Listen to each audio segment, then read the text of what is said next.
Praise the lord. యేసుక్రీస్తు నామములో మీ అందరికీ శుభములు తెలియపరుస్తున్నాను. దేవుని యొక్క మహా గొప్ప కృపను బట్టి ఈరోజు వరకు మనం క్షేమంగా ఉన్నాం. ఇంగమిట్ట కూడా క్షేమంగా ఉంటామని నేను రూఢిగా నమ్ముచున్నాను. ఈరోజు దేవుడు మనకిచ్చిన వాగ్దానం అపోస్తల కార్యం 18వ అధ్యాయం 10వ వచనం. దేవుడు మీకు ఇచ్చిన ఒక ప్రవచనార్థమైన మాట ఏంటంటే, నువ్వు ఆత్మీయంగా ఎదుగులాగన నిన్ను దేవుడు బలమైన ఆత్మతో అభిషేకించబోతున్నాడు, వరాలతో నింపబోతున్నాడని మాట్లాడుతున్నాడు.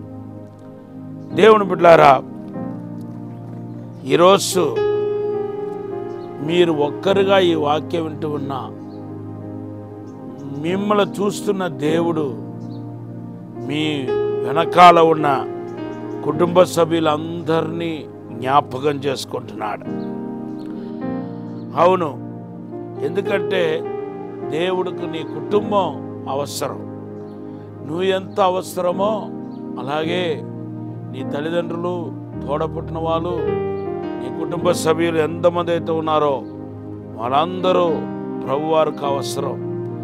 అందుకబోలు దేవుడు నువ్వు ఒక్కడే ఈ వాక్యం ఉంటున్నప్పటికీ నీ వెనకాల ఉన్న నీ కుటుంబ సభ్యులందరినీ జ్ఞాపకం చేసుకుంటున్నాడు.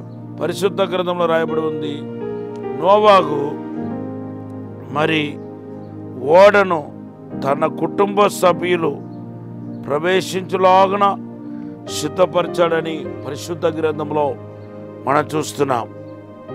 హెబ్రీ పత్రిక 11వ అధ్యాయం 7వ వచనంలో మనం చూస్తున్నాం.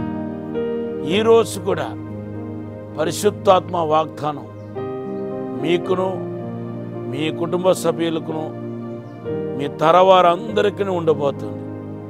యెషయా గ్రంథం 59:21 దేవుడు మీకు ఇచ్చిన ప్రధానమైన వాగ్దానం.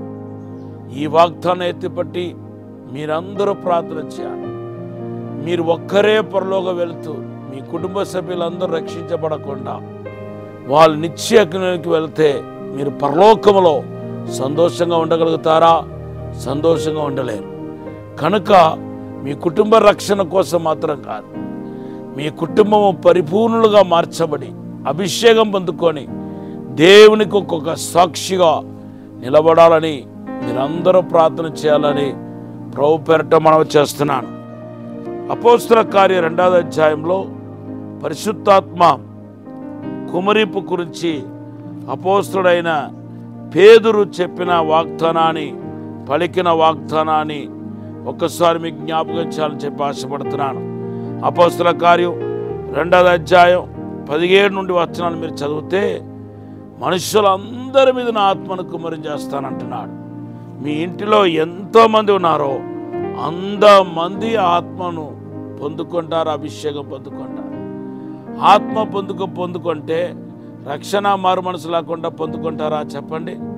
రక్షించబడిన తర్వాతనే కదా అపోస్తల కార్యం 2వ అధ్యాయం 38వ వచనంలో మారు మనస్సు పొందిన వారికి పరిశుద్ధాత్మ వరం ఇవ్వబడుతుందనే విషయం మీ అందరికీ తెలుసు. నీటి బాప్టిజం తీసుకున్నవాడు తర్వాత ఆ పరిశుద్ధాత్మ బాప్టిజంలోనికి ప్రవేశిస్తున్నాడని అపోస్తల కార్యం 1వ అధ్యాయం 4వ వచనంలో మనం చూస్తున్నాం.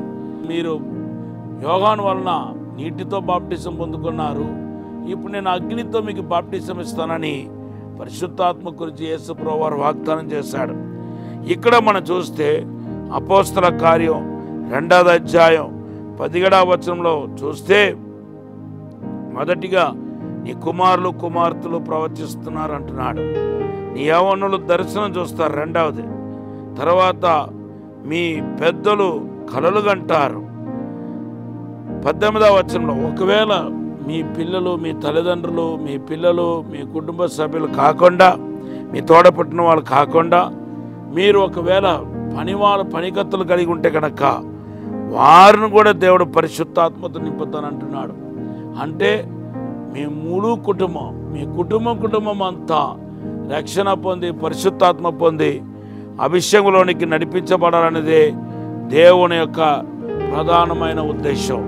బైబిల్లో ఫిలిప్పు గురించి బైబిల్ రాయబడి ఉంది. ఫిలిప్పు ఒక్కడే ఆత్మతో నింపబడలేదు. ఆయన పిల్లలు కూడా పరిశుద్ధాత్మతో నింపబడ్డారని పరిశుద్ధ గ్రంథంలో మనం చూస్తున్నాం.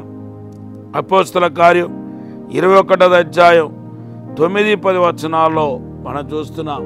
ఫిలిప్పు కుమార్తెలు ప్రవచించారు. నలుగురు ఉంటే నలుగురు ప్రవచించారని మన పరిశుద్ధ గ్రంథంలో చూస్తున్నాం. అలాగే తిమోతి దగ్గరికి వస్తే తిమోతి యొక్క తల్లి, తర్వాత తిమోతి యొక్క అమ్మమ్మ కూడా ఎంతో విశ్వాసంలో బలపడ్డారు. కాబట్టి వారు విశ్వాసమే తిమోతి అవలంబించాడని మన పరిశుద్ధ గ్రంథంలో చూస్తున్నాం.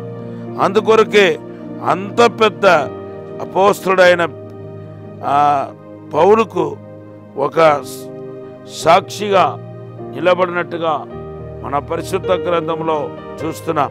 2 తిమోతి పత్రిక 1వ అధ్యాయం 5వ వచనం. సో రక్షణ, మారు మనస్సు, పరిశుద్ధాత్మ అభిషేకం, సంఘములో చేర్చబడటం, ఆ తర్వాత ఆయన రాకడ కొరకు కనిపెట్టి ఎత్తపడటం మీ ఒక్కరికే కాదు, మీ కుటుంబంలో అందరూ అందటా రక్షించబడి మారు మనస్సు పొంది ఆత్మ పొందుకొని సంఘంలో చేర్చబడి ప్రభు రాకడకి సిద్ధపడి పరలోకి వెళ్ళాల్సిందే. ఈ మాటను పట్టుకొని మీరు అందరూ ప్రార్థన చేయాలని కోరుతున్నాను. పరిశుద్ధము నమ్మకమైన పరలోక తండ్రి, అయ్యా ఒక్కరు కూడా నశించిపోవడం నీకు ఇష్టం లేదు ప్రభా.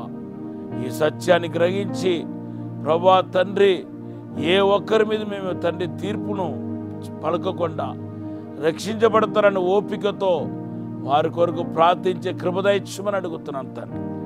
విశేషమైన అభిషేకం దయచేయండి, బలపరచమని, తాక్కుమని, తోడుండుమని యేసు నామములో అడిగి వేడుకుంటున్నాము తండ్రి. ఆమేన్, ఆమేన్. Have a blessed day.